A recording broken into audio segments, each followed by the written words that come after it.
Pronto. Comecei a apresentação. Ok. Oi, pessoal, para quem está vendo pela aula gravada. Então, hoje a gente vai falar um pouco sobre a poesia romântica, né? Bem pouco mesmo, a nossa ideia é fazer uma espécie de panorama, relembrar alguns conceitos do romantismo no geral, né? Porque a gente já deu uma aula que não foi ao vivo, mas que a gente gravou para vocês sobre romance romântico e romance realista, em que a gente deu algumas ideias sobre o contexto histórico do romantismo, sobre alguns conceitos principais que aparecem tanto na prosa, né, principalmente no romance, que é um gênero que a gente discute lá que se torna um dos principais para o romantismo. E algumas tópicas estéticas também, que eu vou citar algumas delas aqui agora, mas isso tudo fica muito mais claro naquela outra aula, e seria muito bom se vocês puderem depois dar uma olhar lá de novo, ou enfim, só dar uma passada, porque essas coisas ficam bem explicadas e explicadas de um jeito mais amplo, né? Envolvendo não só a literatura brasileira ou a literatura portuguesa, mas a gente comenta um pouco sobre as influências da França, enfim, da Europa no geral, e é bom ter um pouco essa base para entender também como essas outras coisas influenciam na poesia, e principalmente na poesia brasileira. Então, hoje a gente vai fazer um caminho meio voltado para uma leitura de alguns poemas de alguns autores que são talvez os principais do romantismo brasileiro na poesia, e tentar perceber um pouco essas características dentro dessa poesia. Enfim, eu coloquei aqui um quadro do Debré, que é um quadro que está lá no MASP, né? Porque agora, infelizmente, não é tão fácil eu falar. Vocês podem ir lá visitar às terças-feiras, que é de graça, mas enfim, continua lá e um dia a gente pode voltar a ver. E o Debré, ele veio para o Brasil, né, na missão artística francesa, comandada pelo Dom João VI, né? E eu vou comentar um pouco sobre isso já já. Primeiro, vamos retomar, então, alguns conceitos que foram falados naquela outra aula que vocês podem ver lá no site, que tem a gravação, tem vários exemplos de textos e tal. A gente comentou que, para falar do romantismo, né, que é principalmente uma escola literária que está situada no século XIX, a gente precisa entender o contexto em que se situa essa literatura. Como era esse século XIX, né? E o historiador que a gente usou para comentar um pouco disso foi o Eric Hobsbawm, que ele é um dos principais historiadores com uma pegada mais do materialismo histórico, enfim, e ele cria uma divisão em que ele coloca o período em que o romantismo ele começa a se formar como a era das revoluções, né? Então, esse começo do século XIX. E uma coisa que ele chama de grande século XIX, que começaria, na verdade, um pouco antes do verdadeiro século XIX, né? Que seria, então, com a Revolução Francesa, ainda no chamado século XVIII. E a partir da Revolução Francesa, ou do que ele chama de dupla revolução, que também envolve, de certa forma, a Revolução Industrial, a gente teria a formação de uma nova mentalidade, de um novo estilo de vida no mundo ocidental, digamos, que é muito voltado para as ideias burguesas, para os ideais burgueses e também os ideais da Revolução Francesa no geral, né? Que, afinal de contas, foi uma revolução burguesa. Principalmente liberdade, igualdade, fraternidade, aquela coisa toda, né? E junto disso, né, com essa burguesia na linha de frente, não mais a nobreza, tentem sempre fazer comparações com a poesia do Gregório de Matos, isso pode ajudar muito, né? Sabe aquela mentalidade da nobreza em primeiro lugar e tal, a sociedade dividida em níveis, estamentos, do jeito que era no século XVII do Gregório de Matos? Então, aqui a gente está num outro momento, né? Revolução nesse sentido de quebra, de mudança. Agora a gente tem um momento em que se prega que o homem e todos os homens são iguais perante a lei e tal, todos teriam o direito ao voto, ao trabalho, enfim, tudo isso. E a partir desse movimento, a gente começa a ter uma grande mudança política, né, em vários países. E um dos exemplos é o próprio Brasil, né? A gente tem a independência do Brasil no começo do século XIX, né? Então, em 22, que marca um pouco uma ideia de precisar criar uma identidade nacional. Isso acontece em vários outros países, né? A partir da Revolução Francesa, isso passa a acontecer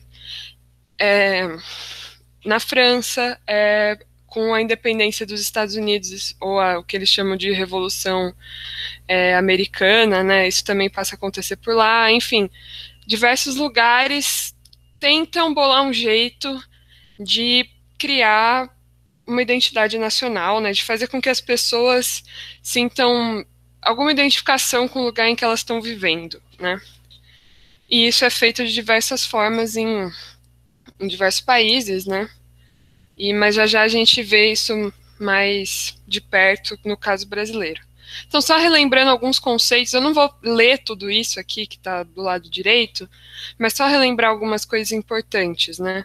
Então, essa ideia de identidade nacional, muitas vezes ela é retomada, né? Essa ideia de identidade, ela é retomada pela revisitação de histórias, de mitos fundadores, de crenças populares de uma região específica, né? Então, por exemplo, na região em que hoje é a Alemanha, foi utilizado muitas vezes a retomada dos mitos germânicos, por exemplo, né? Para criar essa identidade. A gente também tem alguns conceitos como o tédio burguês, aquela ideia de um sofrimento muito grande, né? O sujeito muito o sujeito como um foco da escrita, né? Então, o indivíduo, o eu, começa a ser o foco de tudo isso, né? Essa ideia de individualismo que vem muito forte com a burguesia, né? Eu faço as coisas pelo meu direito de fazê-las, eu sinto as coisas por mim, eu presto atenção para o que está dentro de mim, né? Sem contar toda uma idealização em volta disso, né? E as coisas, às vezes, sempre tratadas com um certo exagero, uma elevação muito grande, né? Que é o que a gente chama de sublime, que a gente vai ver aqui em alguns momentos, ou o belo, ou o grotesco, as coisas, assim, do jeito mais baixo possível, né? Levando ao nojo, ou à risada, enfim. E tudo isso está muito voltado para essa ideia que eu coloquei a frase aqui do William Wordsworth. Esse slide aqui é basicamente uma cópia do slide daquela outra aula, só para a gente retomar esses conceitos.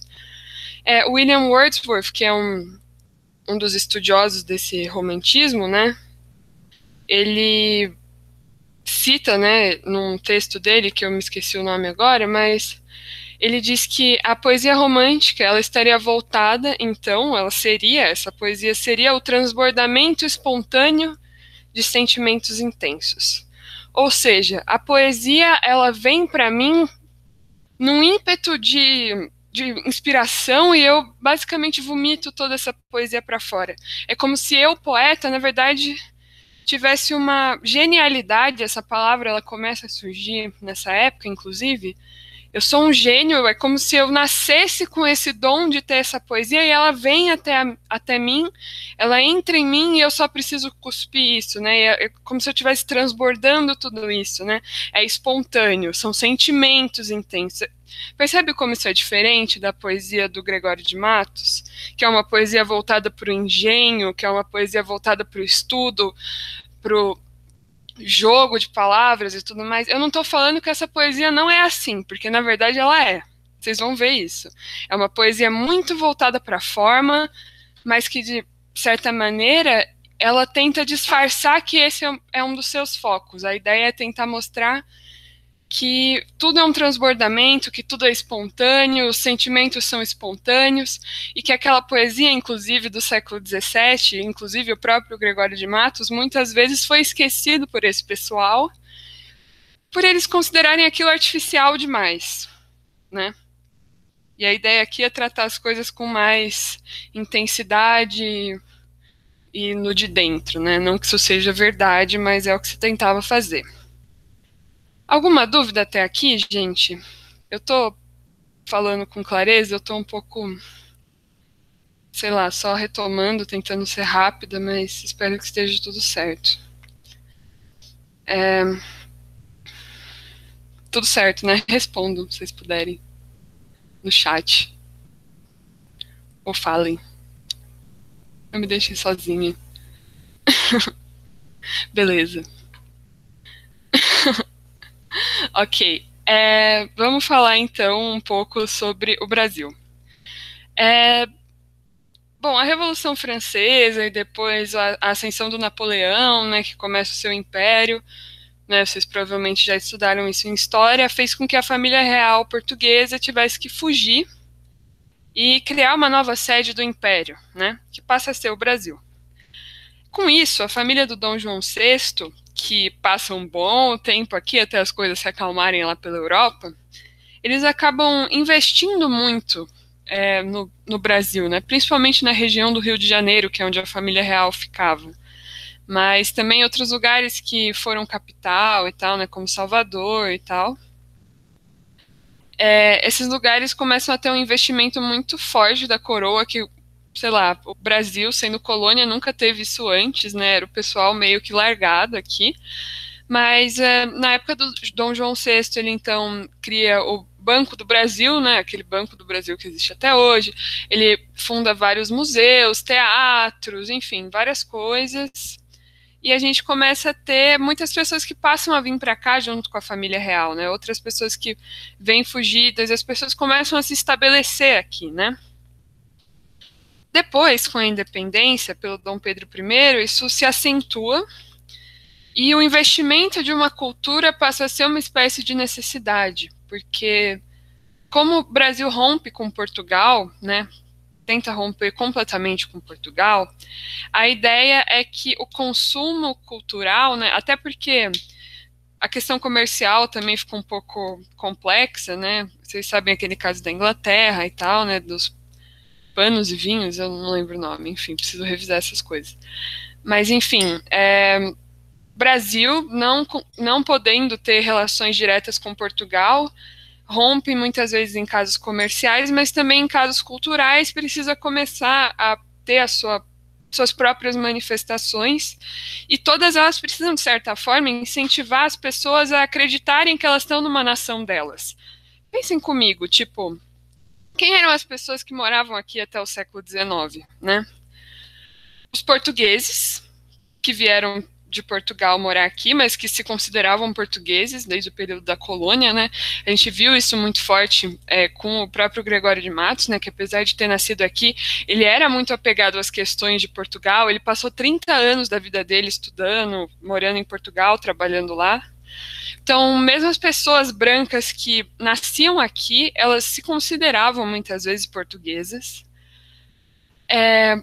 Os africanos que vieram aqui pelo trabalho como trabalhadores escravos, né, e tal, ou seja, eram pessoas que também não, alguns acabaram nascendo aqui depois de tantas gerações, mas também não eram pessoas que não eram consideradas povo, né, primeiro, nem gente, então essas pessoas não entrariam como sujeitos dessa nação, e aí a gente teria o único povo nativo, que são os indígenas, e a maioria deles foi exterminado.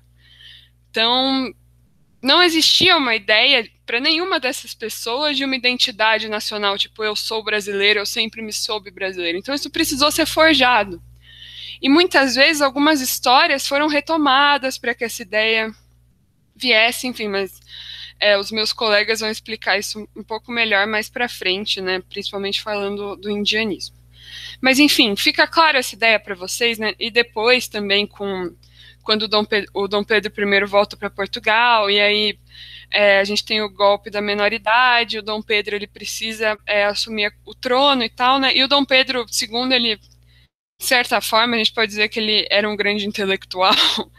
Ele investia muito em questões de ciência, de cultura, ele fundou vários institutos no Brasil e tal. Então, essa ideia nacionalista de uma cultura que pregaria uma identidade nacional no século XIX, ela é forjada, né? Inclusive muita da nossa história brasileira, aquela ideia, né, que a gente tem, sei lá, várias historinhas montadas, né, que idealizam um pouco o nosso passado, de certa forma elas vêm desse período, né? Uma ideia de, para que eu faça que o povo goste desse país que é novo, eu preciso fazer com que eles se identifiquem com esse lugar, e para isso eu vou ter que exaltar as coisas que tem nesse lugar, né? Tá claro isso? É basicamente essa a ideia. Esse é basicamente o contexto em que a gente se encontra, e a partir disso a gente começa a falar de literatura.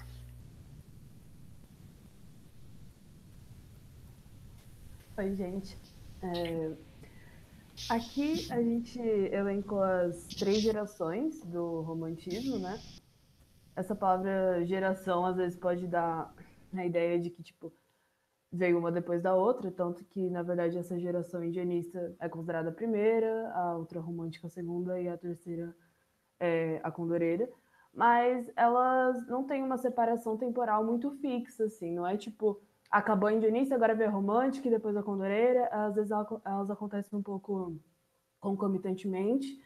Então, não fiquem pensando que é uma forma temporal muito rígida assim. Essas são as 3 gerações, né, da poesia romântica: indianista nacionalista, ultrarromântico byroniana. Esse Byron aqui é do Lord Byron, que é um poeta inglês, era um poeta inglês romântico muito influente, né, nessa época em que se baseou grande parte da poesia ultrarromântica, então por isso esse nome. E a condoreira ou ugoana. Condoreira vem do condor, né, um pássaro que na poesia do Castro Alves ficou muito associado à liberdade, né? E o Goana por causa do Vitor Hugo. A gente falou até bastante dele na aula sobre romance romântico versus romance realista. Então, se vocês quiserem lembrar algum conceito, deem uma olhada lá. Mas o Vitor Hugo também é um poeta francês, um romancista também, muito importante no romantismo mais engajado socialmente. Essas são basicamente as 3, e agora a gente vai se aprofundar um pouco no indianismo ou nacionalismo.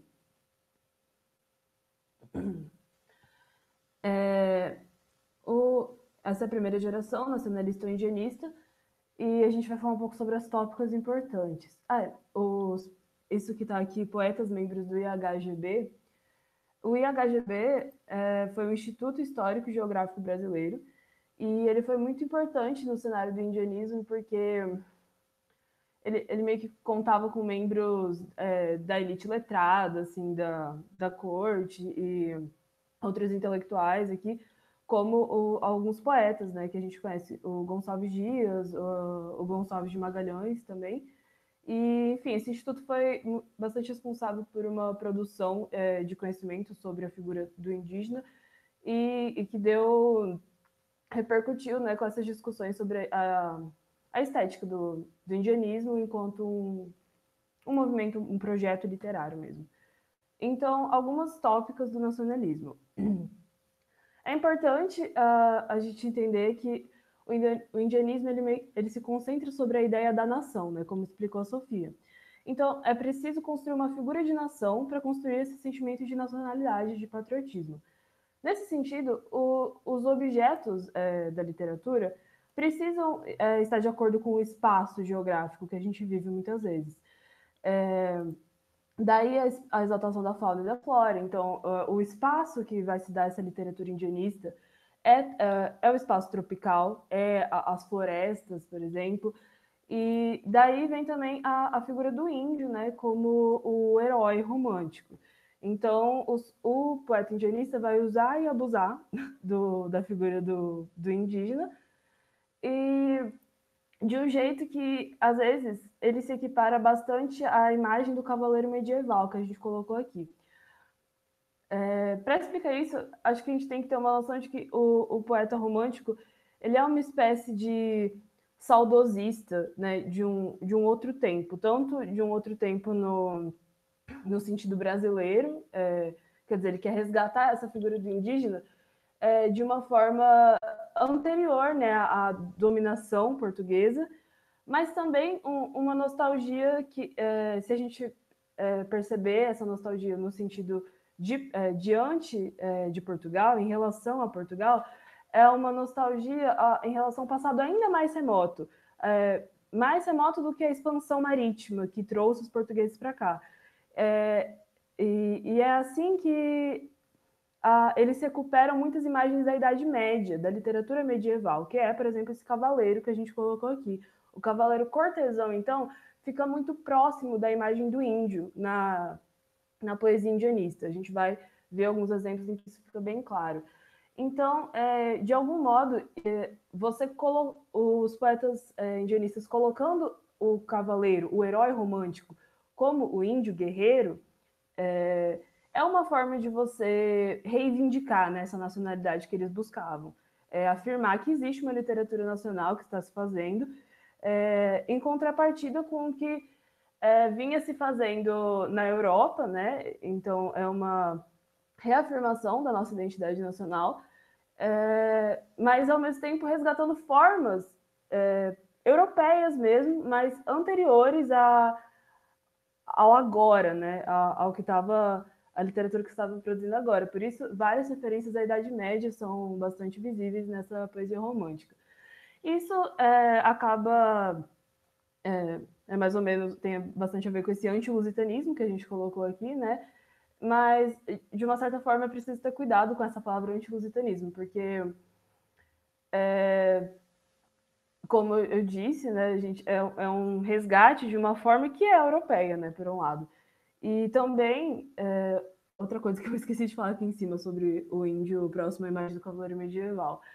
A gente colocou um aliado ou um rebelde, porque ele pode ser no sentido uma figura assim que vai contra, né, uma figura anti-lusitana para reafirmar as nossas raízes indígenas, mas pode também ser um aliado no sentido mais do José de Alencar, por exemplo, que a figura do índio é mais uma figura quase tipo de conciliação entre o índio e o branco, sabe? A história de Iracema que a gente viu, né? Que Iracema e o Martim, que no final tem o Moacir, né? Que é o filho deles. Enfim, são essas duas formas que o índio pode assumir, né, nessa poesia indianista. E a idealização da mulher indígena, a idealização da mulher no geral no romantismo é muito presente. Idealização já é uma palavra que descreve bem o romantismo. E na temática indígena isso não é diferente. A mulher indígena vai ser completamente idealizada, como a gente vai ver nos próximos poemas. Alguma dúvida, pessoal? Posso passar para o próximo slide?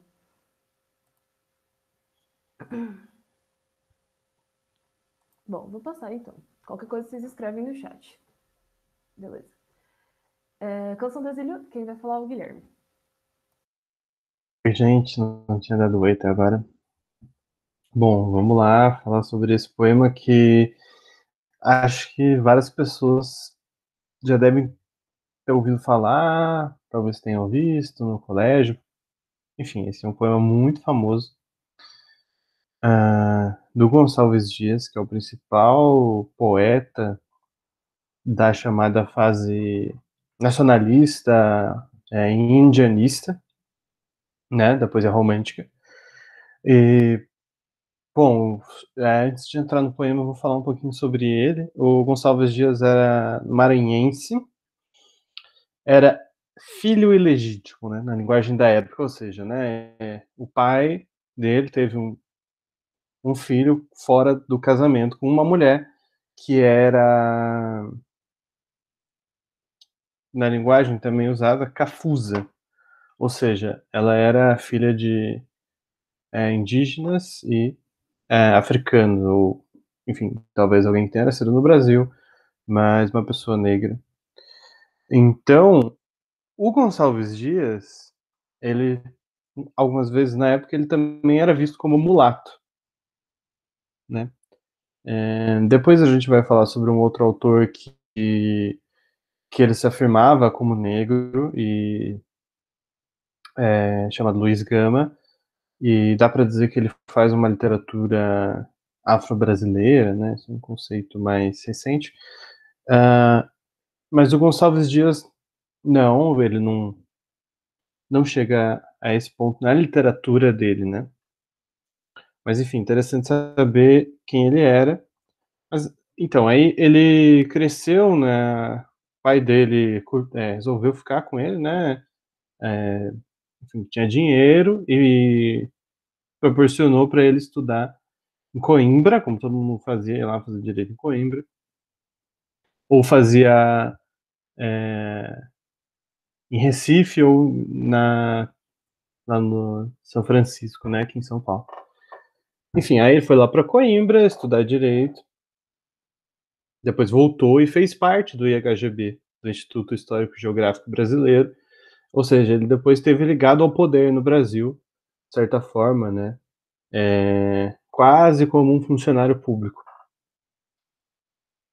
De acordo com o Antônio Cândido, que eu gostava de falar que ele dava nome para o prédio lá, da letra, onde a gente tinha as aulas, de acordo com o Antônio Cândido, ele tem um livro que chama Formação da Literatura Brasileira. Nesse livro, ele tem um capítulo sobre o Gonçalves Dias, que chama Gonçalves Dias consolida o romantismo no Brasil. E é basicamente isso mesmo a ideia, né? Foi ele que deu chão pro que seria a poesia romântica no Brasil. Bom, beleza, agora vamos para o poema. Canção do Exílio foi escrito em 1843, enquanto o Gonçalves Dias estava não exilado. Ele estava só em Coimbra, estava estudando lá, mas não estava exilado, né? Talvez tenha uma parte desse poema, na segunda estrofe, que ele diz: nossos bosques têm mais vida, nossa vida mais amores. Isso foi utilizado, junto com algumas outras coisas aqui, que não saíram, foram iguais, mas isso foi utilizado depois quando estavam fazendo o hino nacional. Então vocês talvez não tenham visto esse poema, mas talvez tenham ouvido algo parecido no hino nacional. Enfim, esse poema foi publicado daí no livro dele, chamado Primeiros Cantos, de 1846. Eu vou ler agora e depois fazer alguns comentários. Minha terra tem palmeiras onde canta o sabiá. As aves que aqui gorjeiam, não gorjeiam como lá. Nosso céu tem mais estrelas, nossas várzeas têm mais flores, nossos bosques têm mais vida, nossa vida mais amores. Em cismar sozinho à noite, mais prazer encontro eu lá. Minha terra tem palmeiras onde canta o sabiá. Minha terra tem primores, que tais não encontro eu cá. Em cismar sozinho à noite, mais prazer encontro eu lá. Minha terra tem palmeiras onde canta o sabiá. Não permita, Deus, que eu morra sem que eu volte para lá, sem que desfrute os primores que não encontro por cá, sem que ainda viste as palmeiras onde canta o sabiá. Existe aqui as questões mais gerais, né, do nacionalismo, que estavam sendo comentadas até agora, né, pelos seus professores. Não ainda o indianismo, aqui não aparece a figura do indígena, mas sim o nacionalismo, a exaltação do Brasil. Então ele fala de um cá, que é Portugal, onde ele estava estudando, e de um lá, que é o Brasil. Falando da palmeira e do sabiá, principalmente com dois elementos brasileiros aí no poema. Então existe também aqui aquele anti-lusitanismo que a gente comentou, onde ele prefere o Brasil a Portugal, pelo menos, né, o que diz o poema. O exílio... Não, o exílio é porque ele não está no Brasil, ele está em Portugal. Então ele está exilado do Brasil. Então ele quer voltar para o Brasil. Vocês acham que eu estou indo muito rápido? Ou tá tranquilo, tá dando para entender? Tenho várias coisas para falar sobre esse poema. Tá, beleza. Olha só que interessante, tentando aprofundar um pouquinho mais esse poema. Porque assim, a gente às vezes fica meio viciado assim ao ouvido. Se a gente ouviu várias vezes, escuta e não me diz muito respeito. Poesia romântica, mas não fala sobre sentimento, assim, amoroso. Não fala sobre nada, sei lá. Esse é um dos problemas mais difíceis, talvez, da gente se conectar com ele, né? Mas talvez, entendendo melhor como ele é construído, a gente pode perceber o que o Gonçalves Dias fez aí que é interessante, assim, apesar de, enfim, talvez não bater lá no fundo. Esse poema é em redondilhas maiores, né? Lembra que a gente estava comentando sobre verso? Ou seja, são 7 sílabas poéticas. E ele tem 2 ritmos. Lembra quando a gente estava falando que, né, isso era uma coisa mais complexa, que a gente não precisava prestar tanta atenção, mas eu resolvi trazer aqui porque isso é interessante para esse poema.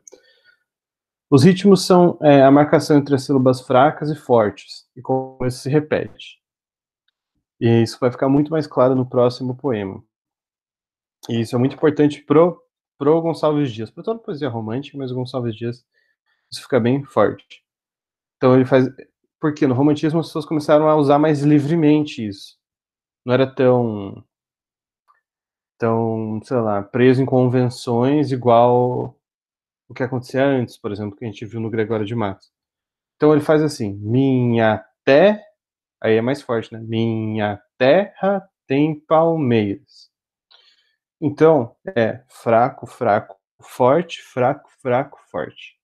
Minha terra tem palmeiras. Isso vai se repetir na maioria dos versos. Onde canta o sabiá. Mas essa parte, as aves que aqui gorjei, quando ele está falando de Portugal, os versos que falam de Portugal, do cá, do poema, são diferentes. As aves que aqui gorjeiam. É diferente de onde can. As a, o acento vem antes, a sílaba forte vem antes.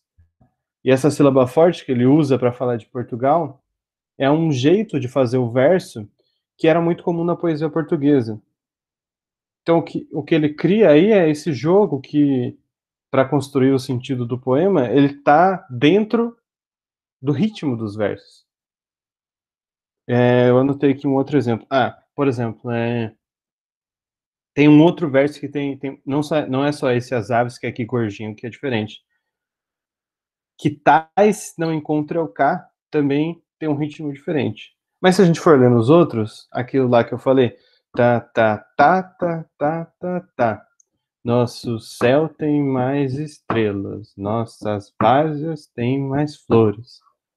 A maioria é assim, quando tá falando do Brasil. Todos que estão falando do Brasil são assim, que é a maior parte do poema.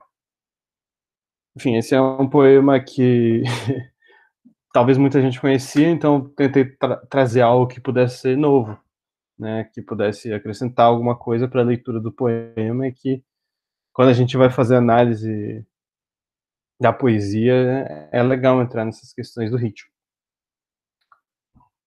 Deu para entender? Tudo certo? Aí a gente já pode passar para o próximo. Posso só fazer um comentário rapidinho? Eu só queria aproveitar isso que você falou para a gente lembrar aquela questão de que essa poesia romântica ela ficou muito conhecida como algo que vem só do sentimento e que é uma poesia que praticamente cai do céu, né? O poeta tem essa inspiração e ele só começa a colocar as coisas no papel. E às vezes até a forma do verso, o número de sílabas que é usado, principalmente, aqui no caso são 7 sílabas, é um tipo de verso muito usado na poesia oral e tal, que dá uma sensação de improviso, de naturalidade, mas que quando a gente vê essa questão que o Guilherme comentou do ritmo, a gente vê como isso é completamente pensado e que é tudo muito calculado. Todas as palavras estão ali por um motivo de ritmo, de sentido, então só, né, para tentar desconstruir um pouco essa ideia de que o poeta é sempre um gênio e que as coisas surgem do nada e ele tem ideias do nada. É muito mais, sei lá, estudo e esforço do que inspiração às vezes. Uhum. Bom, agora eu vou falar um pouquinho desse poema que é o Ijuca Pirama. Esse é um poema indianista do Gonçalves Dias também. Esse aqui é só o canto 4, ele é um poema bem longo, dividido em 10 cantos, igual os Lusíadas do Camões, que era um poema todo mundo conhecia naquela época, que era o poema épico sobre a história de Portugal, né? as lendas da história de Portugal. Então, aqui tem um pouco essa reconstrução também, invenção, na verdade, do que seria a história do Brasil. Então, eles queriam construir essa narrativa sobre o país, e o Gonçalves Dias escreveu esse poema que tem um nome em tupi. Esse nome significa...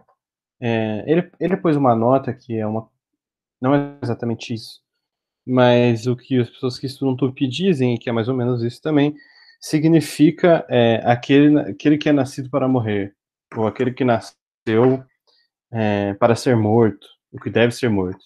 É o que significa esse título. Esse título, ele se refere a um personagem que é ele que está falando nesse trecho que a gente colocou. Que o que acontece é o seguinte, eu vou resumir um pouquinho a historinha desse poema. Existe um guerreiro tupi que, após uma derrota numa guerra, ele é o único sobrevivente e ele é capturado pelos timbiras que vão fazer um ritual antropofágico, ou seja, vão comer a carne dele nesse ritual. E ele tinha se mostrado um bravo guerreiro, por isso é que queriam comer a carne dele. Então, até aí, elencavam assim, os feitos dele e tal, desse tupi. E ele tá ali, prestes a começar o ritual. Então ele começa a falar, fazer o que ele chama de meu canto de morte, que a gente vai ver o que é.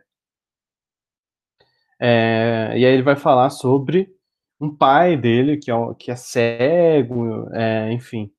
Tem até referências clássicas à poesia da Eneida, um poema também que era sobre a criação de Roma, que buscava a origem mítica da criação de Roma, né, pelo Virgílio.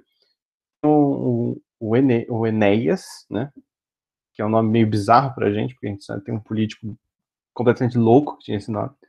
Mas enfim, o Enéas fugiu de Troia, na Grécia, e carregou o pai cego nas costas, e, enfim. Isso faz parte desse mito da criação de Roma. E aí tem os meninos Zé Loba lá também, enfim.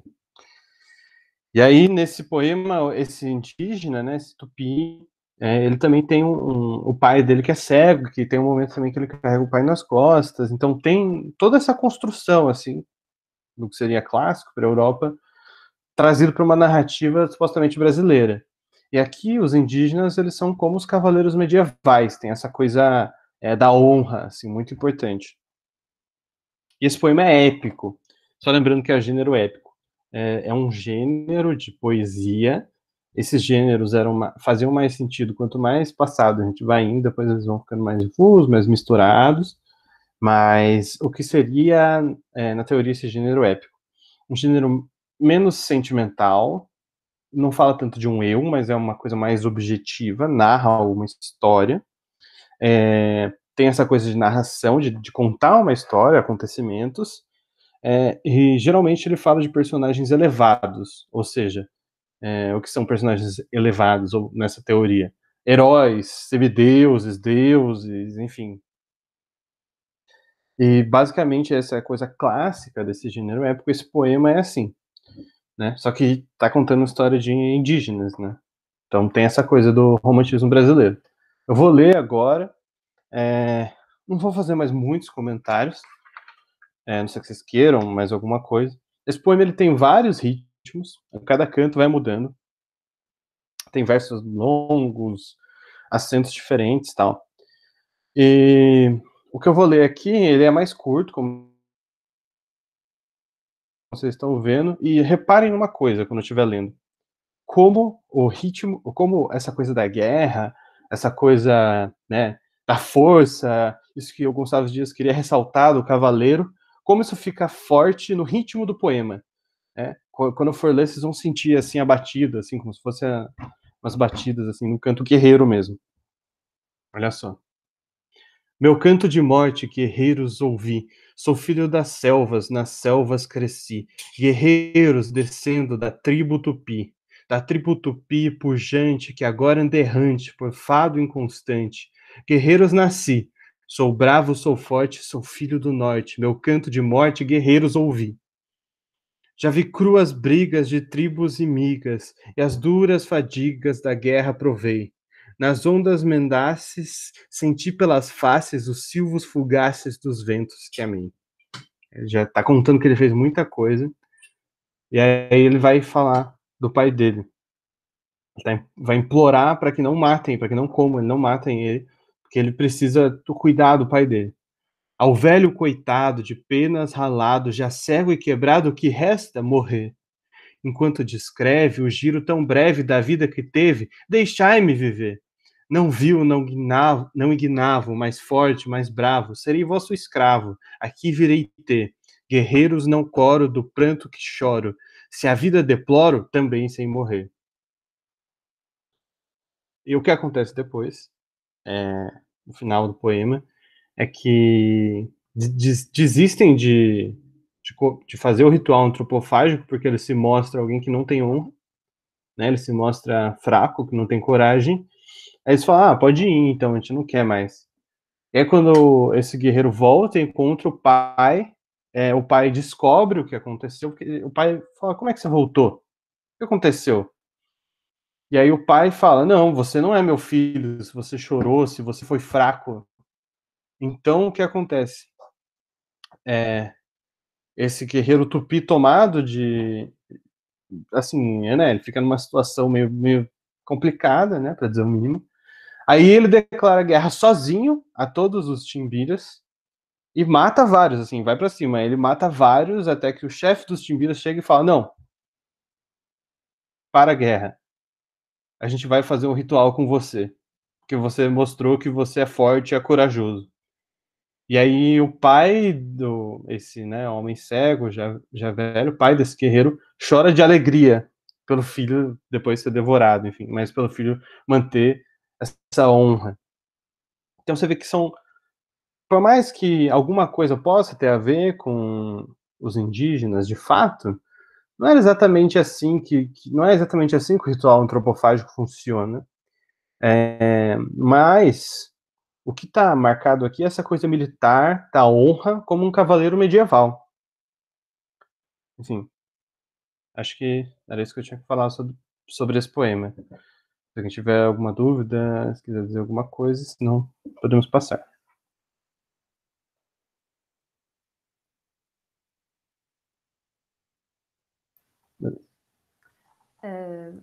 Agora eu vou ler Leito de Folhas Verdes, também do Gonçalves Dias.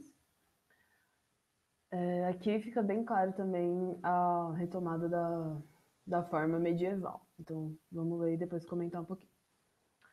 Por que tarda, Jatir, que tanto a custo a voz do meu amor move os teus passos? Da noite a viração movendo as folhas, já nos cimos do bosque rumoreja. Eu, sob a copa da mangueira altiva, nosso leito gentil cobri zelosa, com mimoso tapiz de folhas brandas, onde o frouxo luar brinca entre flores. Do tamarindo a flor abriu-se há pouco, já solta o bogari mais doce aroma. Como prece de amor, como estas preces, no silêncio da noite o bosque exala. Brilha a lua no céu, brilham estrelas, correm perfumes no correr da brisa, a cujo influxo mágico respira-se um quebranto de amor melhor que a vida. A flor que desabrocha ao romper d'alva, um só giro do sol, não mais, vegeta. Eu sou aquela flor que espero ainda. Doce raio do sol que me dê vida.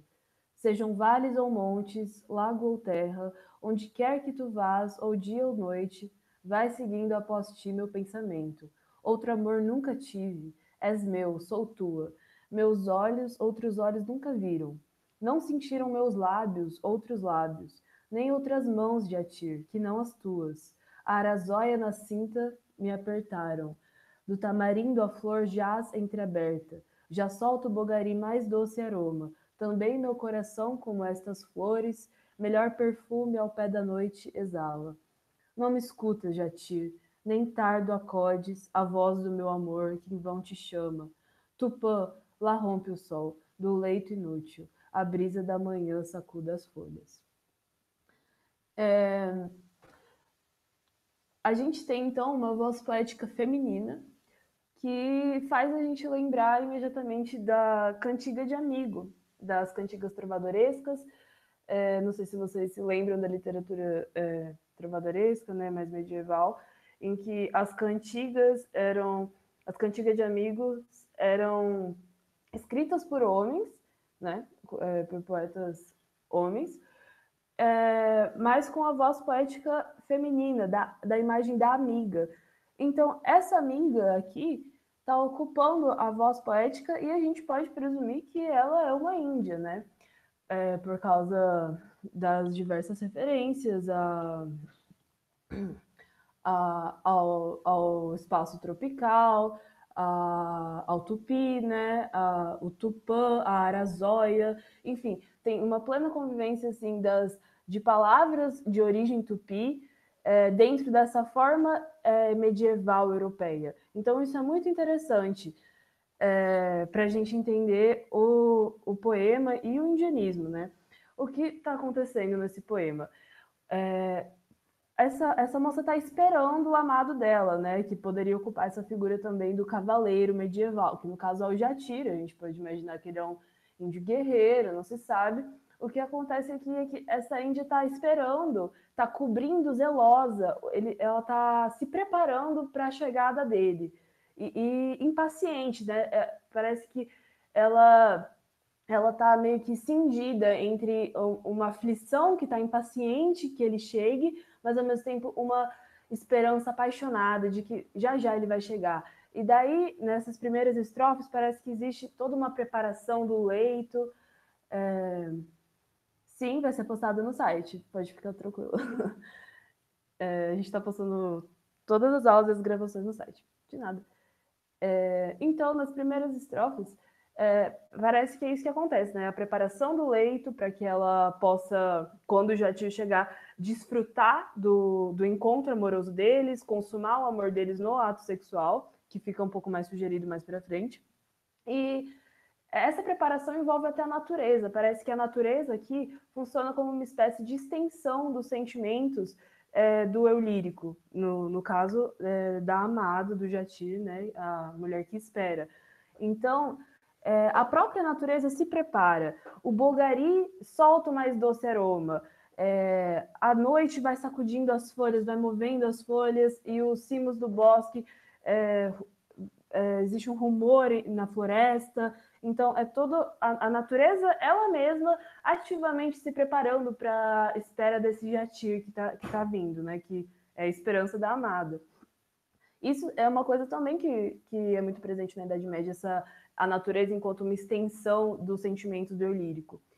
Então, o que acontece é que ela vai se preparando, só que parece que o Jatir não chega, né? O final da estrofe é: não me escuta, Jatir, nem tardo acordes, a voz do meu amor que em vão te chama. Tupã, ela rompe o sol do leito inútil. Então, o leito aqui, que ela estava preparando tão zelosa, se torna inútil diante da ausência do Jatir. E a brisa da manhã dispersa esse leito, assim como a voz dela, a voz poética, se dispersa terminando o poema, né? Porque essa mulher não atinge o que ela... Peraí, me confundi um pouco. Parece que existe uma espécie de cisão entre duas mulheres aqui, duas vozes poéticas. Uma que é a mulher ainda virgem, né, ainda casta, que nunca provou de outros lábios, nunca sentiu outros lábios, que nunca olhou para outros olhos e nem outras mãos sentiu, e que está se guardando, se preservando. Então tem essa ideia da mulher casta, a idealização da mulher, reparem bem aqui, e ao mesmo tempo uma mulher que pode vir a ser uma mulher potencial, que vai realmente se tornar mulher depois do desfrute amoroso, depois do deleite do ato sexual que ela está aguardando pelo Jatir. Só que ela não atinge esse potencial. Então, justamente porque o Jatir não chega. Então, o que acontece é que tudo isso, toda essa preparação se torna inútil, assim como a própria voz dela, que se dispersa no poema e assim se encerra. Então, o que mais? Só para analisar uma imagem que é muito forte aqui nesse poema, que eu acho muito bonita, ela falando: eu sou aquela flor que espero ainda. Então a flor aqui como uma sugestão de sensualidade, mas ao mesmo tempo uma sugestão de pureza, porque ela ainda está no aguardo, né? O ato não se consumou, e nem vai se consumar, como a gente percebe pelo final, e ela aqui aguardando um só giro do sol, que o doce raio do sol que me dê vida. Então o raio do sol que penetrando na flor pode fazer com que ela viva, com que ela atinja o seu maior potencial.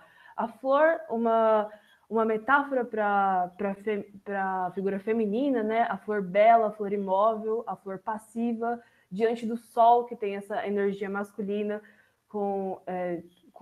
sendo grandioso, ativo, enfim. Fica essa imagem muito forte no poema, né? Da espera e que não se realiza, né? Do ato do amor que não se realiza. Então, isso é basicamente a cantiga de amigo, né? Das cantigas trovadorescas que a gente via, só que aqui transfundida nesse imaginário, nessa imagética indianista, para o projeto indianista mesmo. É bom a gente pensar o indianismo, eu acho que enquanto um projeto mesmo. Eu acho que eles estavam muito conscientes dos objetivos dele, diferente de alguns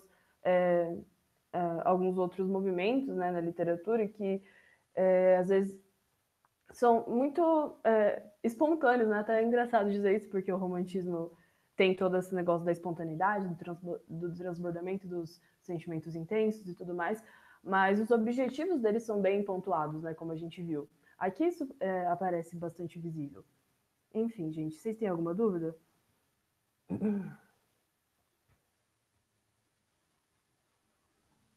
Não? Então, passemos para o próximo.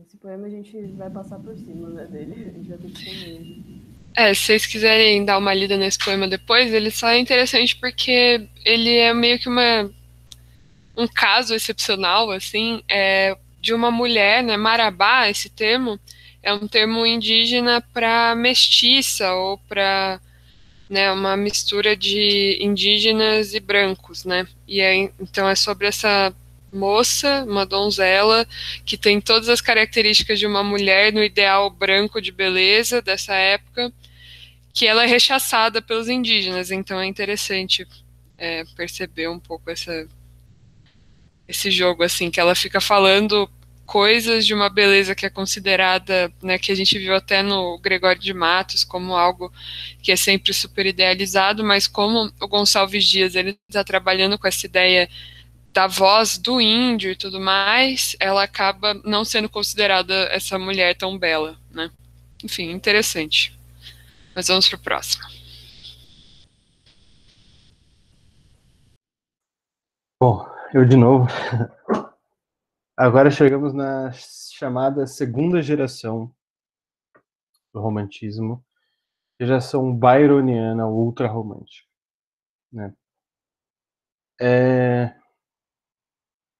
Bom, só uma coisa, são 3 gerações, já são 5 horas, talvez a gente não chegue na terceira, mas dessa vez acho que é tranquilo a gente ir até o final dessa segunda geração, e aí na próxima aula a gente fala da terceira.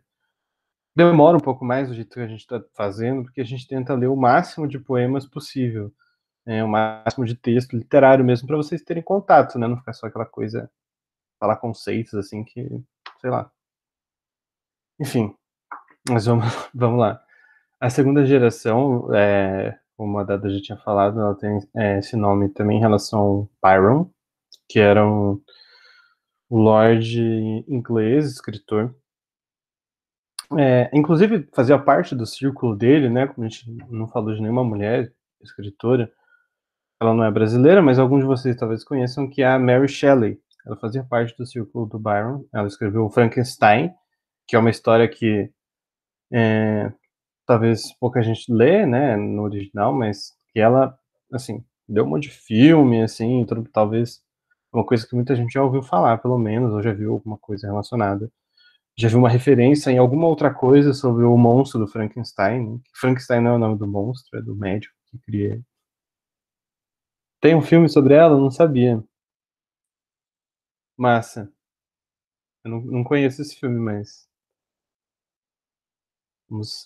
podemos ver até comentar alguma coisa.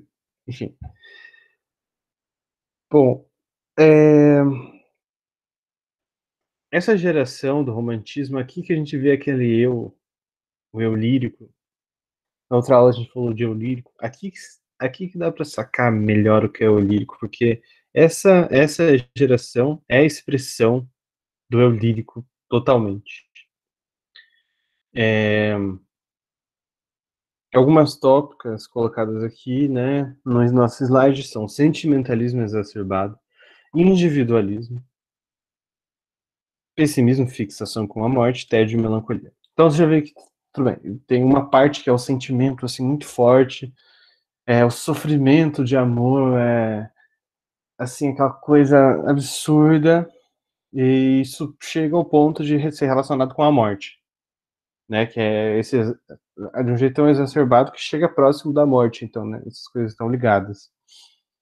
E esse pessimismo, esse tédio, essa melancolia com o mundo também, né, que a gente pode ver, por exemplo, talvez alguém conheça no Edgar Allan Poe, né, um escritor dos Estados Unidos. E alguns poemas dele tem isso também, esse sentimento ligado à morte, um sentimento, um tédio exacerbado com um pessimismo de tudo, então nada importa, assim, no mundo. Existe o chamado mal do século, né? Tem um nome em inglês que é o spleen. Depois a gente vai. Esse negócio do spleen ainda reverbera depois. E tem aquela coisa, as pessoas tinham tuberculose, morriam muito jovens, né? Então, os principais autores aqui, o Álvares de Azevedo, ele morreu com 20 e poucos anos, muito novo. E foi muito precoce também, escreveu muito novo, ficou loucão, bebia, saía, virava à noite, fumava, teve tuberculose, morreu, fez tudo, 20 anos, acabou. E aí tem outros dois que a gente colocou aqui, que são Junqueira Freire e o Fagundes Varela, que são menos conhecidos. E a gente não vai ler nenhum poema deles, mas eles têm poemas interessantes também, né? E nesse período, uma coisa interessante também da gente pensar é essa coisa do gótico, né? Não sei, é que também não sei se tá tão na moda ser gótico ainda. Não sei se é meme ou é real. O Zemo. Então, essa coisa, assim, dessa fase do romantismo, ela é muito comum até hoje. Aí, ó. O gótico tá presente na música. Tenho certeza, se vocês já escutaram várias músicas, vocês podem relacionar com isso. Filme, enfim, várias coisas. Vocês podem se sentir dessa forma. Todo mundo se sente um pouco. E essa relação. Que o gótico tem um nome que vem, né, da estética gótica, que é uma coisa inglesa lá e tal, mas que tomou esses novos sentidos hoje, que está muito relacionado com o romantismo, né, com isso que veio daqui. Aí a gente colocou um quadro aqui da Ofélia, né, John Never Millais, não sei como fala isso, não. Exato. The Cure. E a gente estava conversando até quando eu estava aqui um comentário.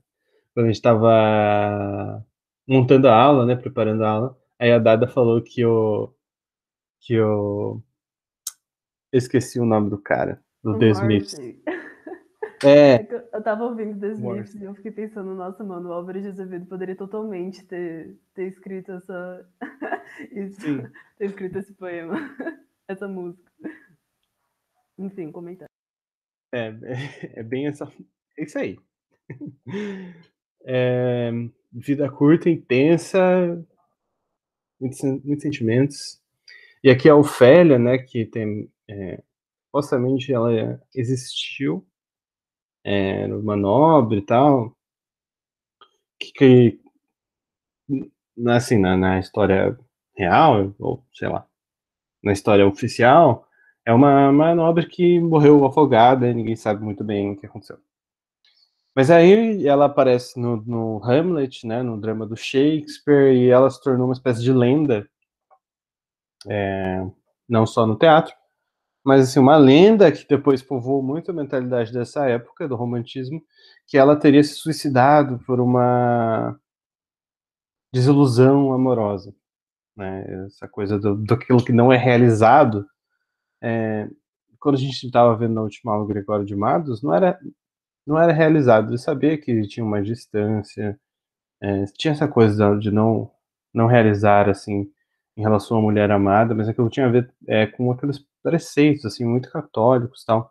Aqui, o que não é realizado, assim, é uma coisa dolorosíssima ligada à morte. Então, a gente tem esse exemplo da Ofélia, a gente chegou a citar na outra aula até sobre o Werther, que é um não romance alemão, um alemão do Goethe, que também é sobre um jovem que se suicida por uma desilusão amorosa, que é uma coisa assim, né, louca, assim, gerou várias repercussões na época, várias pessoas, gerou uma onda de suicídios até na época, assim, uma coisa bem pesada.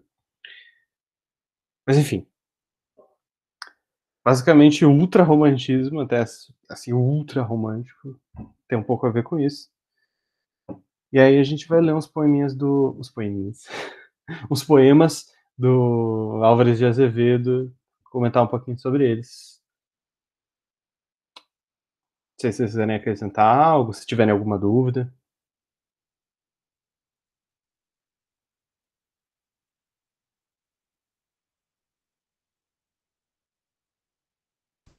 Isso aqui foi falado, né? Mas só uma curiosidade. O... Eu não sei se isso ficou pra eu falar, eu não lembro. Ou se foi pra Dada, enfim, não lembro. Eu não lembro, mas pode falar. Só um comentário esse slide. É que o Álvares de Azevedo, assim como alguns outros poetas, né, por exemplo, Bernardo Guimarães e tal, eles frequentavam, né, isso envolve um pouco a biografia do Álvares de Azevedo também. O Álvares de Azevedo, ele nasce no Rio de Janeiro e ele vai estudar em São Paulo, né, na Faculdade de Direito do Largo de São Francisco, né, atual USP. E quando ele veio para cá, né, o Rio de Janeiro era onde ficava a corte. Era no Rio de Janeiro que as coisas aconteciam. Era no Rio de Janeiro que tinham os teatros, que, né, tinham festas, as pessoas estavam lá. Inclusive, existe uma historinha, né, que o Álvares de Azevedo ele dedicou muitas cartas para um amigo dele chamado Luiz, e que ele escrevia sobre esse Luiz com muita devoção, muito amor. E, sei lá, existem alguns boatos de que eles tiveram uma relação homoafetiva, mas não se sabe exatamente. Mas, enfim, o Álvaro de Azevedo e todos esses outros poetas que estudavam direito, eles acabaram se reunindo e essa vida de boemia, né, eles viviam essa vida juntos. E é muito curioso como, hoje em dia, quando a gente pensa na figura do poeta, né? A gente pensa muito nesse cara que vive à noite, que só bebe e tal, né? Uma pessoa muito que não é muito apegada às coisas da vida, meio aquela figura do artista maldito e tal, essas coisas. E o Álvares de Azevedo é uma das figuras que, talvez na literatura brasileira, eu colocaria ele do lado, talvez, do Vinícius de Moraes, seriam essas figuras que mais criaram essa imagem pra gente. Às vezes isso é muito complicado, porque como ele se diz poeta o tempo todo e tal, essa imagem do Álvares de Azevedo, ela acaba às vezes se confundindo muito com a imagem do eu lírico. Então, é bom a gente sempre tomar muito cuidado, assim, até que ponto aquilo é o Álvares de Azevedo mesmo que tá falando, ou é o eu lírico do Álvares de Azevedo, né? Mas, enfim, uma história que dizem também é que quando o Lord Byron, né, quando ele morreu, fizeram lá na Inglaterra o túmulo dele embaixo daquela árvore, o chorão, sabe? Que é aquela árvore que é meio caída, geralmente fica à beira dos lagos e tal, e essa árvore era só europeia. E o Álvares de Azevedo, ele era um homem da corte e tal, e ele falou que quando ele fosse enterrado, ele queria ser enterrado embaixo também de um chorão e que ficasse a frase do poema dele, né? Foi poeta, sonhou e amou na vida. Enfim, é curioso que tem isso nessa estátua que está lá no Largo de São Francisco. Eu não sei exatamente se ele conseguiu levar o chorão para o túmulo, mas existe um boato de que foi no século XIX que os chorões começaram a ser plantados e na cidade de São Paulo existe uma certa abundância dessa árvore. Inclusive, se a gente passa pela Marginal Tietê, a gente ainda vê alguns chorões plantados ali em volta. Enfim, só uma curiosidade bizarra. Mas vamos lá. Vamos para os poemas. Perdão. Esse é o que a gente vai só pular também, né? E deixar para eles lerem. É só que esse é o poema que ele fala, né? A sombra de uma cruz e tal. O leito Sim, dele. tipo, esse é o poema em que ele fala de foi poeta e amou sonhou e amou na vida. A gente tá tentando cortar um pouco dos poemas para dar tempo de a gente falar tudo, já que a gente já vai ter que cortar boa parte da aula. Mas fica aí para vocês que são góticos darem uma lida depois. Podemos passar para o próximo. Vamos ler então este poema. Começa com uma epígrafe bem sugestiva. Dreams, dreams, dreams. Quando à noite, no leito perfumado, lânguida fronte no sonhar reclinas, no vapor da ilusão porque te orvalha, pranto de amor às pálpebras divinas, e quando eu te contemplo adormecida, solto o cabelo no suave leito, porque um suspiro tépido ressona e desmaia suavíssimo em teu peito, virgem do meu amor, o beijo a furto que pouso em tua face adormecida, não te lembra do peito os meus amores e a febre do sonhar de minha vida? Dorme, ó anjo de amor, no teu silêncio o meu peito se afoga de ternura. E sinto que o porvir não vale um beijo, e o céu um teu suspiro de ventura. Um beijo divinal que acende as veias, que de encantos os olhos ilumina, colhido a medo, como flor da noite, do teu lábio na rosa purpurina, e um volver de teus olhos transparentes, um olhar dessa pálpebra sombria, talvez pudessem reviver-me na alma as santas ilusões de que eu vivia. Esse poema tem uma atmosfera muito forte, né, do mundo onírico, de um mundo dos sonhos, né? Tanto é que a epígrafe é Dreams, Dreams, Dreams.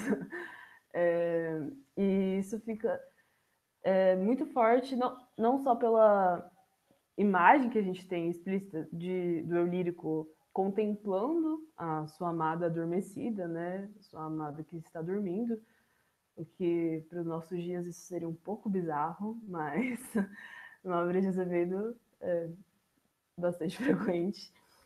E não só por causa dessa imagem, mas pelas várias palavras que ele vai empregando no poema, que trazem uma alusão muito forte, uma sugestão do sonho, do sono também, né? E uma sensualidade muito forte nisso, que começa a surgir mais quando ele dá esse beijo furtivo, né? Esse beijo colhido a medo, como flor da noite, no lábio dessa moça que dorme. Isso pode soar um pouco estranho, né, pra gente, mas tem muito a ver com essa idealização da mulher e com a idealização do amor e do... Vou ter que sair por para tudo bem, vai ficar disponível se você quiser ver depois. Não tem problema. Enfim, eu me perdi aqui, gente. A atmosfera do sonho, sim, exatamente. Então, nesse poema tem muito essa sugestão. E é interessante essa palavra sugestão quando a gente pensa na idealização romântica que existe aqui. Parece que esse amor, o eu lírico se aproveita dele mais ainda pela amada estar dormindo. Ele até fala, dorme, ó anjo de amor. porque no teu silêncio o meu peito se afoga de ternura. Então também é muito hiperbólico, né? E é justamente no momento em que ela está dormindo que ele parece ter o maior prazer. É um pouco contraditório, né? Mas se a gente pensar na idealização romântica, faz sentido, porque o amor ideal é um amor que já é suficiente, ele só nesse campo das ideias, no campo do pensamento e da sugestão, e talvez não do ato consumado em si. Por isso, a amada dormindo é uma imagem tão bonita, tão que desperta sentimentos tão intensos nesse eu lírico, né? E, enfim, daí ele vai fazendo uma série de hipérboles, né? O meu peito se afoga de ternura, o porvir não vale um beijo e o céu não vale um suspiro que você dá, o beijo divinal que acende as veias, tudo isso faz parte dessa idealização da mulher, né? Que aqui ela está dormindo, ele narra não, né? Ele coloca ela suspirando, né? Ou respirando. Quando eu te contemplo adormecida, solto o cabelo no suave leito, porque um suspiro tépido ressona e desmaia suavíssimo em teu peito. Todas essas palavras estão muito bem articuladas no poema para construir essa imagem onírica, onde o espaço do sonho é o espaço do poeta romântico, que talvez até uma sugestão da morte mesmo, né? Como a gente estava falando antes, que é tão comum nos ultrarromânticos. Porque existe uma linha tênue assim, entre o dormir e o morrer. Os dois são condições em que você fecha os olhos para a vida, né? Que você... A morte, né? Enfim, com seus mil mistérios, que não se sabe o que é, mas no dormir você rejeita a realidade que está ao seu redor, de alguma forma. Isso é muito da idealização ultrarromântica que existe. Ele quer as santas ilusões que vivia antes, ele quer reviver na alma as santas ilusões de que vivia, e que ele acha que quem vai dar isso para ele é o olhar da pálpebra sombria da amada dele.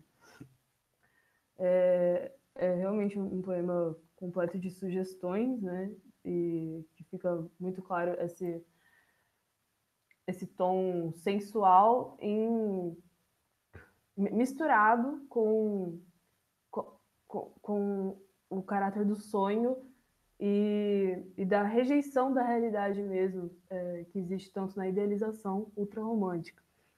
Enfim, gente, se vocês quiserem acrescentar alguma coisa, ou se tiver alguma dúvida, não sei se fiquei clara, fui clara. Isso tem a ver, né, com o mal do século, com o spleen e tudo mais que a gente falou agorinha. Se não, podemos passar para o próximo. Já são 5h20. Eu vou tentar ser breve agora. Eu vou aproveitar esse gancho que a Dada comentou, né, sobre essa questão toda do sonho. E o Álvares de Azevedo, ele ficou muito conhecido como o poeta da noite, né? Ele, assim, é uma recorrência muito grande de poemas dele que falam, que são no ambiente noturno, que são no ambiente às vezes soturno, às vezes macabro, e esse daqui é um desses casos. O único livro que a gente tem do Álvares de Azevedo, né, isso é interessante comentar, é A Lira dos 20 Anos. A Lira dos 20 Anos, ela foi publicada póstumamente. Ela foi escrita quando ele tinha 20 anos, o Álvares de Azevedo morreu aos 21 anos. Então, é muito curioso, né, porque são poesias assim tão próximas da morte e, sei lá, um ano depois de escritas ele morre. Enfim, tem todas essas questões. Percebam como tem toda uma fantasia em volta dessa figura, né, do Álvares de Azevedo, essa ideia desse poeta meio macabro, assim, né, gótico e tudo mais.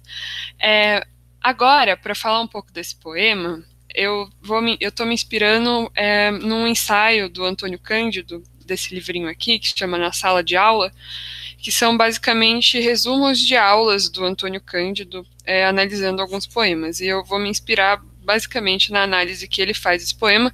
Vou acrescentar algumas coisas que são mais minhas, ou algumas outras referências, mas é basicamente voltado para o que ele fala. Bom, pelo título do poema, Meu Sonho, a gente já consegue ter uma ideia do tema desse poema, né? Ele provavelmente está falando de um sonho dele, mas vamos lá. Eu, Então a gente tem duas divisões, né? Só olhando assim no poema a gente vê que a gente tem uma divisão, eu e o fantasma, né? Então vamos entender isso. Cavaleiro das armas escuras, onde vais pelas trevas impuras, com a espada sanguenta na mão? Porque brilham teus olhos ardentes e gemidos nos lábios frementes vertem fogo do teu coração. Cavaleiro, quem és? O remorso? Do corcel que debruças no dorso e galopas no vale através? Ó, da estrada acordando as poeiras, não escutas gritar as caveiras e morder-te o fantasma nos pés? Onde vais pelas trevas impuras, cavaleiro das armas escuras, macilento qual morto na tumba?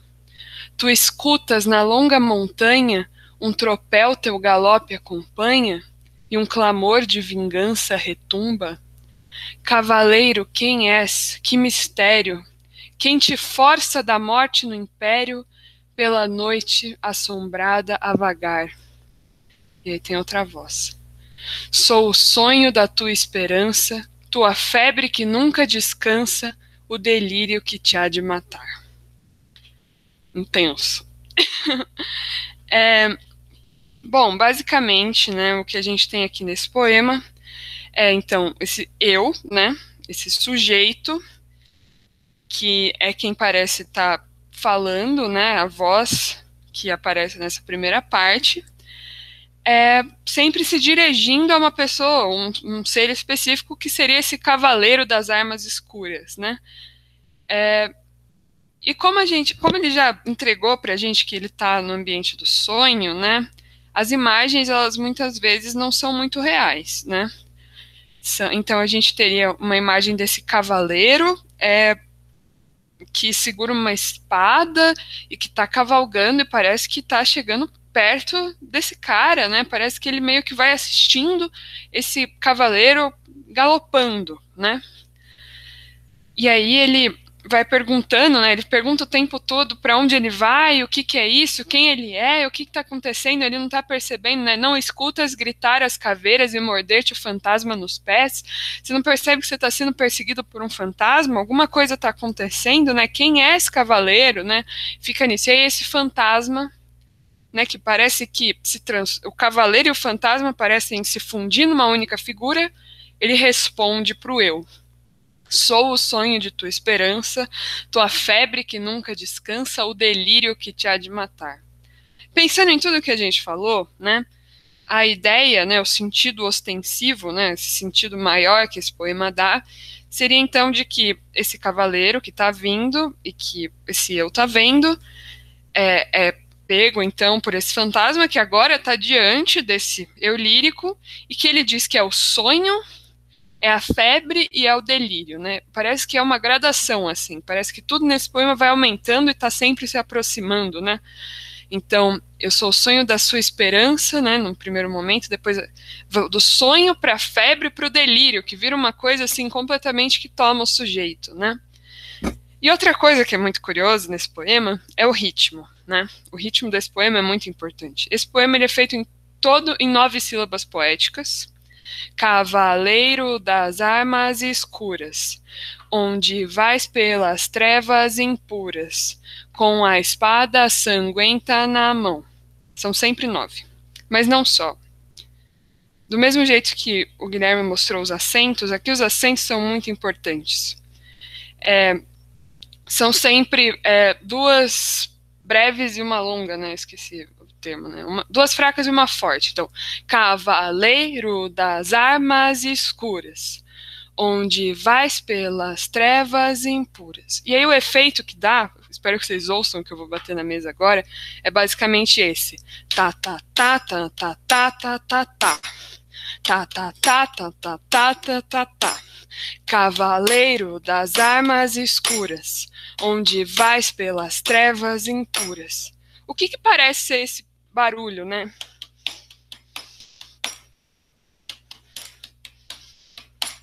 O que vocês acham?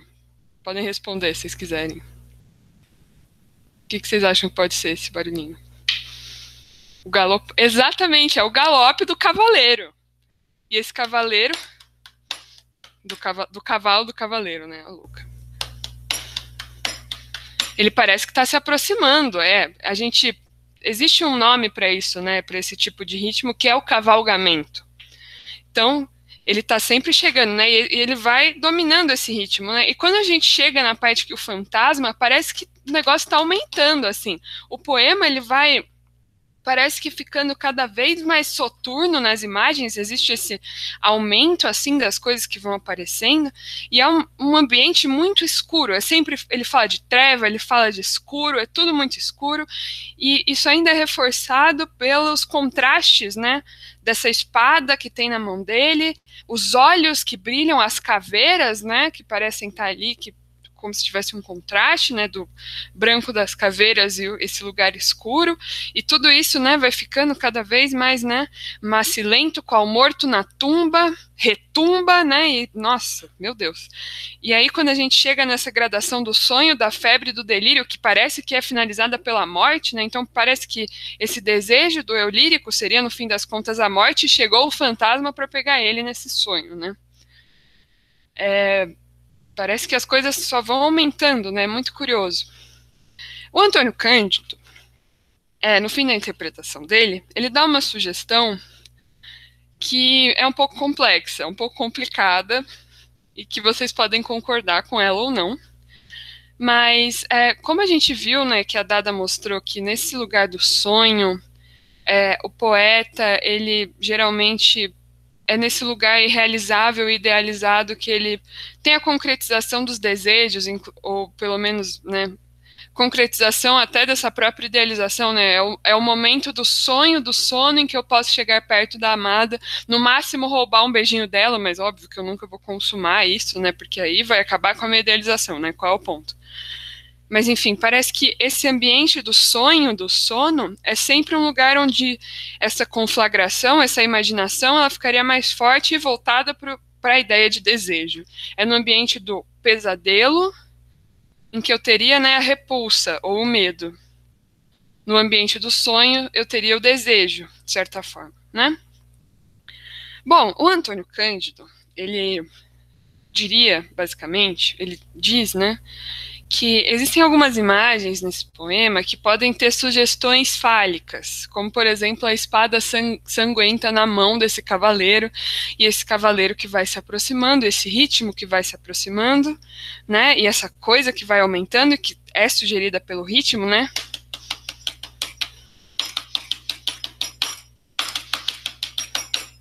e que ele não sabe exatamente o que é isso, né, mas que o fantasma declara que é o sonho dele, a febre, essa febre que nunca descansa, esse delírio que no fim chega em algum lugar, né, e esse ritmo, assim, o que o Antônio Cândido sugere é que, no fim das contas, esse sonho, essa febre, esse delírio, que trariam a morte, na verdade, seria a chegada a um orgasmo. É ousado, né? Mas não sei, algumas pessoas não concordam exatamente, mas uma pessoa que talvez vocês conheçam, que é o Mário de Andrade, ele tinha uma leitura da poesia do Álvares de Azevedo, que ele definia como o medo do sexo, de que o Álvares de Azevedo, assim como alguns outros ultrarromânticos, eles teriam o medo da consumação do sexo. E esse poema, o poema que a Dada leu, isso fica muito claro, né? E a gente geralmente associa isso com essa ideia de quebra da idealização. A mulher, para ser ideal, ela tem que ser pura e virgem. A partir do momento que ela é violada, que o sexo é consumado, isso é perdido, né? Bom, de acordo com o Mário de Andrade, isso estaria mais ligado com, né, pensando naquelas cartas, obras de Azevedo, com uma ideia de homoafetividade. E, bom, talvez o jeito que um poeta, nos seus 20 e poucos anos, que nunca se casou e que troca cartas com o sujeito que está longe dele, o jeito que ele poderia realizar os seus desejos sexuais pelo sonho seria pela masturbação, né? Enfim, é basicamente essa tese, ela é um pouco, né, maluca, e ela é muito voltada para essa ideia psicologizante das coisas, né? O Antônio Cândido, ele não sai do texto, né? Isso é bem curioso. Ele está sempre usando esses elementos do texto, né? Usando a questão do ritmo, desse cavalgamento, desse delírio, dessa febre, essas palavras, né? A ideia da espada, do cavalgamento em si, todas essas imagens como coisas que sugeririam essa sexualização e tal, essa ideia de masturbação e tal, chegando ao orgasmo. Mas o Mário de Andrade talvez tenha saído um pouco da caixinha e, né, ido para esse lado de confusão entre o sujeito e o eu lírico, né, que é essa a grande questão que a gente tenta mostrar para vocês, de que, independentemente se Álvares de Azevedo tenha sido gay, tenha tido uma relação com o tal do Luiz das Cartas, isso independe do que está no texto. O que a gente vai tratar é sempre o que está no texto. É isso. Alguma dúvida, alguma questão? Não sei se vocês gostaram dessa interpretação, se faltou alguma coisa que eu deveria falar, mas é isso. Estamos estourando o tempo. Aqui vamos parar ou você quer falar um pouco dele? Eu acho. Pode deixar. Se vocês quiserem ler esse. Eu queria fazer, na verdade, um aviso. 2 avisos. Você falou do livro do Álvares de Azevedo, que é o Lira dos 20 anos. Começar mal sobre poesia, sobre o que a gente está comentando, mas ele escreveu também um livro de contos e duas peças de teatro. Uma delas se chama Macário, que é sobre o diabo. E o livro se chama Noite na Taverna, recomendado aí para fim de semana trevoso, se vocês quiserem ler algum conto. É interessante. E o outro aviso que eu queria dar para vocês, que eu esqueci de falar, seria bom ter falado no começo, no site do cursinho, no lado esquerdo, lá onde tem aquelas abas, ali no final estão colocadas as obras em PDF, da Eu Unifuvest e da vou Unicamp. tentar mostrar, será que eu consigo? Não, vocês conseguem, acho. Vocês estão Enfim. vendo minha tela, né? Aham.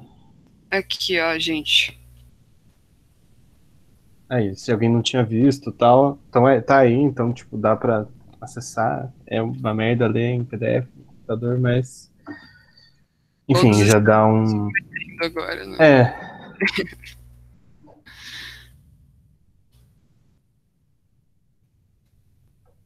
É isto. Não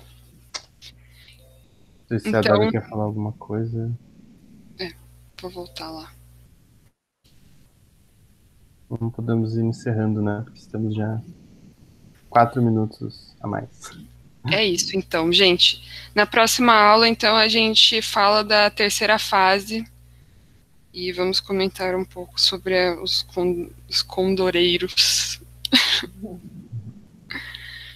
É isso, vou parar a gravação. Obrigada, gente, pela participação. Valeu, gente.